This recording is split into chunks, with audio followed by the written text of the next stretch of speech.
चलते हैं अब हम अविनाश सर के पास। और अविनाश सर, जरा एक शेयर पे नज़र डालिए, कॉन्कॉर्ड बायोटेक, इसमें रह करके काफ़ी शानदार मोमेंटम जो है वो लगातार बना हुआ है। अब ये बताइए कि अभी भी यहाँ पर, क्योंकि 1250 के आसपास 1238 का भाव अब देखने को मिल रहा है, पड़ा हुआ था सर। अब एक महीने में थोड़ा बहुत अभी बीच में थोड़ी सी रिकवरी रही है, खासतौर से बीते 3-4 दिनों में 10-11। अब ये देखिए यहाँ पर जो है खबर भी है स्क्रीन पर आपके, किडनी लीवर ट्रांसप्लांट मरीजों के ऑर्गन रिजेक्शन रोकने में ये उपयोगी है। नई दवा इनको जो है इनको US FDA से मंजूरी मिली है। अविनाश सर, आपकी क्या टिप्पणी रहेगी, क्योंकि अब ये जो नई दवा के लिए जो मंजूरी मिली है, करीब $3 करोड़ का बिजनेस है US के अंदर। आप क्या कमेंट करना चाहेंगे सर? देखिए, लंबी अवधि के लिए मुझे लगता है कि ये शेयर में अभी भी काफी पोटेंशियल है, और नया ड्रग जो मिला है इसका असर तो आपको अगले 6 महीने के बाद ही पता चलेगा। बट डेफिनेटली अच्छी बात है।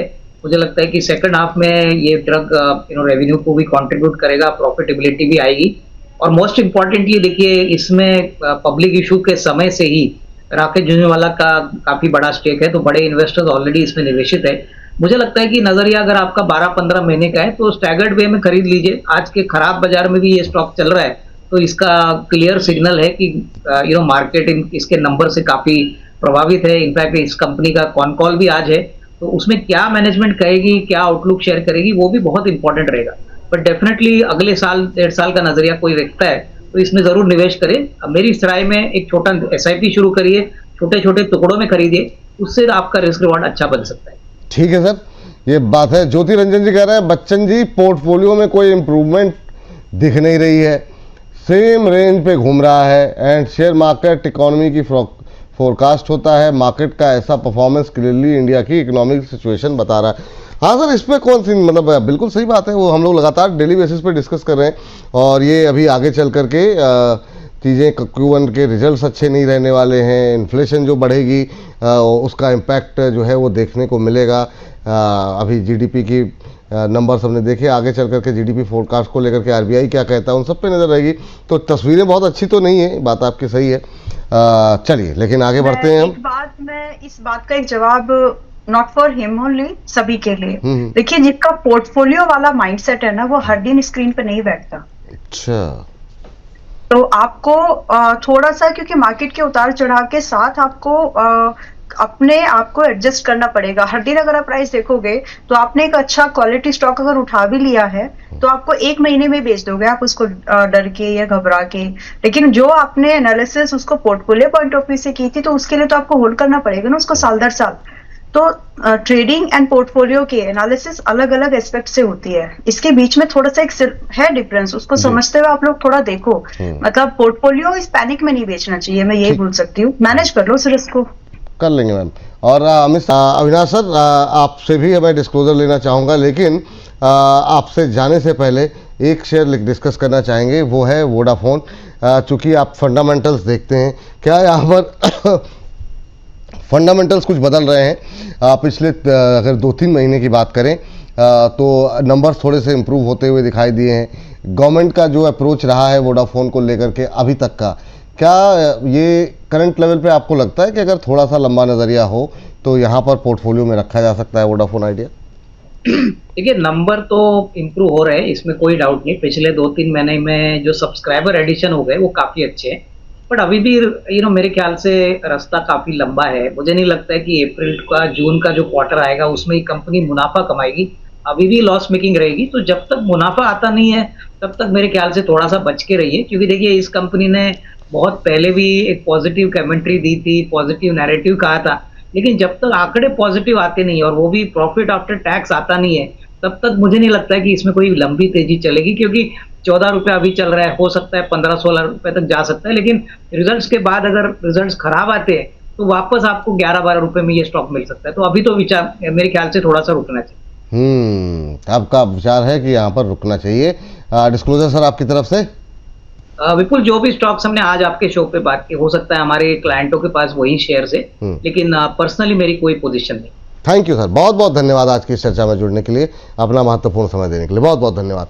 और जरा अमित जी, आप देखिए न्यूजेन सॉफ्टवेयर फटाफट। और उससे पहले देख लीजिए तेजस नेटवर्क।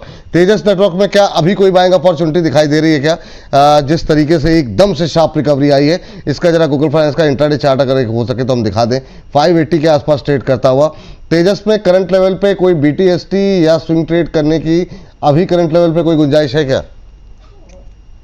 विपुल जी देखिए, ये 610 रुपए 606 रुपए के आसपास एक सप्लाई जोन है, यानी यहाँ पर आता हुआ रुक सकता है। करंट मार्केट प्राइस में भी लिया जा सकता है, लेकिन स्ट्रिक्ट स्टॉप लॉस रहेगा 554 का। 605 रुपए तक के टारगेट होंगे। चलिए 605 सर, 605 रुपए। चलिए 605 का टारगेट रख लीजिए यहाँ पर। और टारगेट 605 का। स्टॉप लॉस क्या बताया सर आपने? स्टॉप लॉस बताया सर मैंने 553 के नीचे का। 553 का ही रख लेते हैं। 552 का कर लीजिए, 52-53 के आसपास। शानदार रिकवरी देखने को मिल रही है, 8% के आसपास की तेजी, मोमेंटम यहाँ पर बनता हुआ देखने को मिल रहा है। 605 का के टारगेट के लिए खरीदारी करने की सलाह है तेजस नेटवर्क को लेकर के। अभी 578 के आसपास ये मतलब शेयर क्या धुआंधार चल रहा है, लगातार चल रहा है। जो है यहाँ पर नेटवर्क भी देख लीजिए, न्यूजन देख लीजिए सर जरा, एक काउंटर जो है अगली टिप्पणी। उसके बाद अंबाला में आप HFCL निकाल करके रखिएगा तेजस के साथ साथ। अभी हम लोगों ने बात की तो उस पर भी आपकी राय जानना चाहेंगे, लेकिन न्यूजन में अभी क्या स्ट्रेटजी रखी जाए? ये भी पिछले कुछ दिनों में थोड़ा सा अच्छा मोमेंटम दिखाया है इसने। 4-5 दिन के अंदर 15-16% की रैली रही है। क्या टिप्पणी है सर? विपुल जी देखिए, कल इसमें जो रैली दिखाई थी 440 रुपए से नॉन स्टॉप 529 रुपए तक, थोड़ा सा एग्जॉस्ट हो सकता है 2-4 दिनों के लिए। लेकिन डिप में लेना चाहिए इसको लगभग 505 रुपए के आसपास। 505 रुपए के आसपास लेना है। 478 का स्टॉप लॉस होगा और 570 रुपए के टारगेट होंगे। ये बात यहाँ पर निकल करके आई है। अब चलते हैं अंबाला मैम के पास। अंबाला मैम, एक तो आप ले लीजिए HFCL पहले। दूसरा फंडामेंटल राय मैंने वोडाफोन पर अविनाश सर से ली थी, वोडाफोन पे। एक टेक्निकल राय भी आप दे दीजिए, काफ़ी क्वेरीज रहती हैं इसको लेकर के। तो अभी HFCL और वोडा दोनों जरा फटाफट संक्षिप्त टिप्पणी में बताइए क्या करना चाहिए।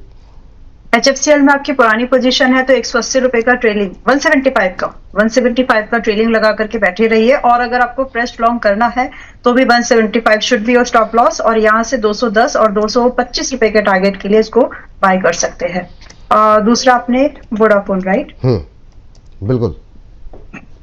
ओके, वोडाफोन में भी आज एक बाइंग ले सकते हैं, लेकिन छोटा स्टॉप लॉस। 13 रुपए 50 पैसे का स्टॉप लॉस अगर आप बर्दाश्त कर सकते हो तो आज 14 रुपए 24 पैसे पर है, बाय लिया जा सकता है। उतना अच्छा 15 रुपए का टारगेट रहेगा और आपका 18 रुपए का दूसरा टारगेट रहेगा। स्टॉप लॉस छोटा है, 13 रुपए 50 पैसे। 1 can attempt this if you are comfortable with stop loss.